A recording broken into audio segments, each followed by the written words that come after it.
तो हेलो दोस्तों, कैसे हो आप लोग।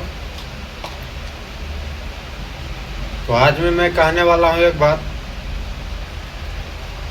कि कहावत सुने थे कि भैंस के आगे में बीन बजाने से कोई फायदा नहीं है, भैंस कभी नाग नहीं बन सकता है। तो आप लोग सोचेगा कि बिना मतलब को ऐसा भाषण क्यों मार रहा है।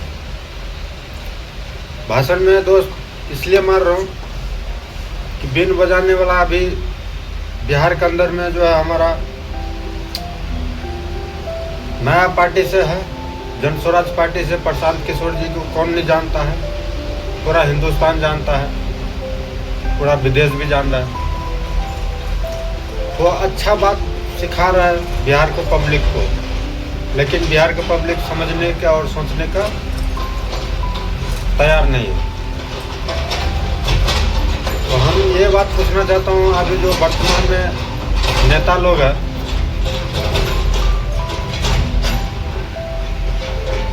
तो अभी जहाँ भी देख रहा हूँ सारा बुलडोजर चला रहा है, जहाँ भी देख रहा हूँ सब बुलडोजर चला रहा है। तो हम पूछना चाहता हूँ बिहार गवर्नमेंट से कि जितना भी ज़मीन कब्जा किया है, क्या झुग्गी झोपड़ी बना के जो रहता है वही लोग माफिया है,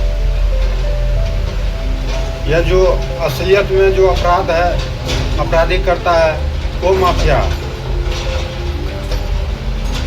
आप पटना में बैठ के, दिल्ली में बैठ के आप कानून निकाल देते हो, आप अधिकारी सबको ऑर्डर दे देते हो कि हमको ये ज़मीन खाली करके दे दो, लेकिन उस बेचारा जब ज़मीनी स्तर पे जाता है तो पता चलता है कि वहाँ पे झुग्गी झोपड़ी वाला घर तोड़ रहा है।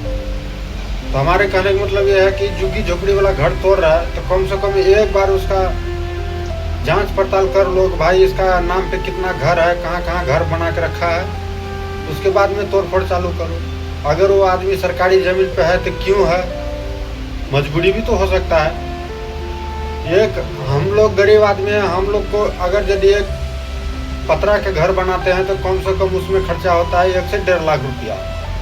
बहुत मुश्किल से मेहनत करके हम लोग जमा करके वो घर बनाते हैं, भले सरकारी ज़मीन पे बनाते हैं, लेकिन बनाते हैं तो उतना खर्चा लगता है। तो आप बोलिएगा कि 1-1.5 लाख रुपया में जब जमा करके आप जब पतरा वाला घर बना सकते हो तो 1-1.5 लाख रुपया की ज़मीन क्यों नहीं खरीद सकते हो। ये भी आपका बात सही है, लेकिन उसका भी जवाब दे रहा हूँ। 1-1.5 लाख रुपया जो है हम लोग एक ही बार हम नहीं कमा लेते हैं, 5,000, 4,000, 6,000 जैसे हम लोग का खर्चा बचता है, ऐसे जमा कर करके जो थोड़ा थोड़ा करके आज में ये सामान खरीद के लाया, कल वो सामान खरीद के लाया, ऐसे करके जो हम लोग बनाते हैं। पहली बात तो जब ज़मीन लेने, अगर ज़मीन लेने के लिए जाएंगे, ज़मीन वाला को अगर उतना 5,000, 4,000 देंगे तो ज़मीन वाला तैयार होगा नहीं, और ले भी लेगा तो रजिस्ट्री कराने के लिए जो नखरा करेगा।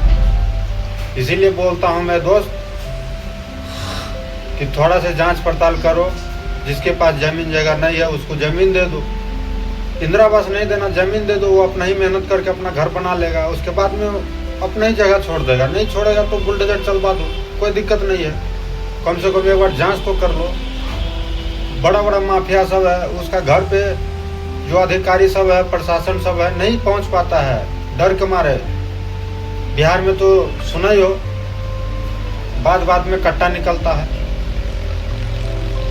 ये मैं अपना दिल की बात बताया हूँ और मैं महसूस जो कर रहा हूँ वही मैं बता रहा हूँ। विश्वास करना आपके जिम्मा है, नहीं करना है वो आपका जिम्मेदारी है।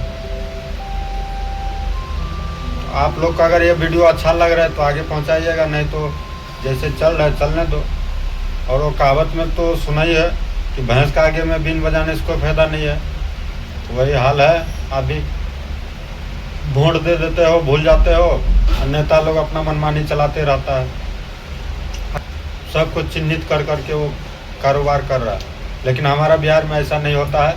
ऑर्डर मिला, जाके तोड़ दिया, भाई उसका क्या जा रहा है, उसका तो घर में उसका सरकार के तरफ से घर मिला है। सरकार क्या अपना बाप घर से बनाया था, अपना जेब से पैसा लगाया था।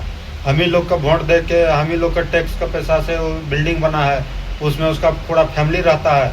दिक्कत कौन काटता है, हम और आप गरीब आदमी जो रोड पे सोने के लिए मजबूर कर देता है। लड़की होता है, बीवी होता है, माँ होता है, बहन होता है, सब रोड पे सोता है। अभी आंधी पानी का टाइम है, लेकिन ये बस कोई नहीं सोच रहा है। अगर मेरा बात अच्छा लगा है तो आगे बढ़ाइएगा, नहीं तो छोड़ दीजिए।